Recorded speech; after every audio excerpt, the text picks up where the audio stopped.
আসসালামু আলাইকুম, welcome to my channel Subarna's রেসিপিতে। আজকে আপনাদের জন্য নিয়ে এসেছি সাদা মুরগির কোরমা বা চিকেন কোরমা। তো আশা করি আপনাদের ভালো লাগবে। তো চলে যাচ্ছি মূল রান্নায়।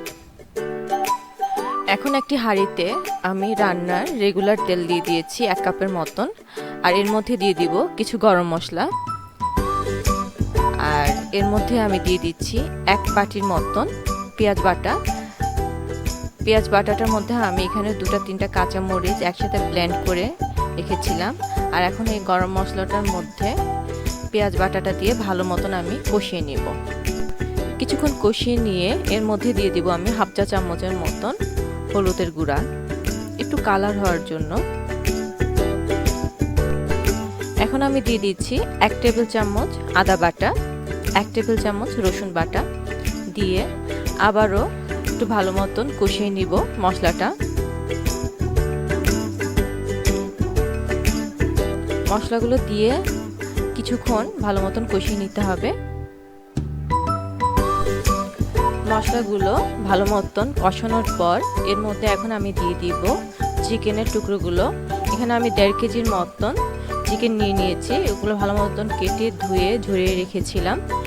এখন চিকেনগুলো সবগুলো দিয়ে আমি নেড়ে নিব, আর দিয়ে দিব 1 টেবিল চামচের মতন লবণ দিয়ে ভালো মতন নেড়ে চেড়ে নিব।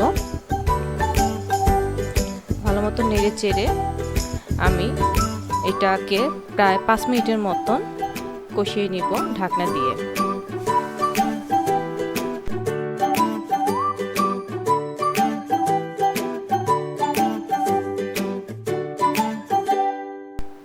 পাঁচ মিনিট পর মশলার থেকে যখন এরকম পানি চলে আসবে, এর মধ্যে দিয়ে দিচ্ছি আমি 5-6টা কাঁচামরিচ, আর দিয়ে দিচ্ছি আলুর টুকরো।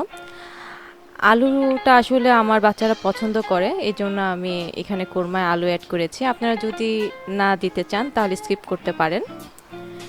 এরপর আলুটা সেদ্ধ হওয়ার জন্য আবারও আমি কিছুক্ষণ ঢেকে দিব। 5 মিনিট পর আলুটা যখন কষে আসবে, এর মধ্যে দিয়ে দিচ্ছি 1 বাটির মতন আমি দুধ দিয়ে দিব। দুধ দিয়ে আবারও একটু নেড়ে চেড়ে আবারও কিছুক্ষণ রান্না করব। সো ভিউয়ার্স, তৈরি হয়ে গেছে আমাদের চিকেন কোরমা। উপর থেকে তেল চলে এসেছে, বুঝতে হবে যে চিকেন কোরমাটা তৈরি হয়ে গেছে। এখন একটা বাটিতে আমি আপনাদেরকে পরিবেশন করে দেখাচ্ছি। সো ভিউয়ার্স, তৈরি হয়ে গেল চিকেন কোরমা। তো আপনাদের কেমন লেগেছে আমাকে অবশ্যই কমেন্ট বক্সে জানাবেন। আর সবাই ভালো থাকবেন, সুস্থ থাকবেন। আবার কোনো ভিডিও নিয়ে আপনাদের সাথে শেয়ার করব, কোনো রেসিপি আপনাদের সাথে শেয়ার করব। সবাই ভালো থাকবেন, সুস্থ থাকবেন। আল্লাহ হাফেজ।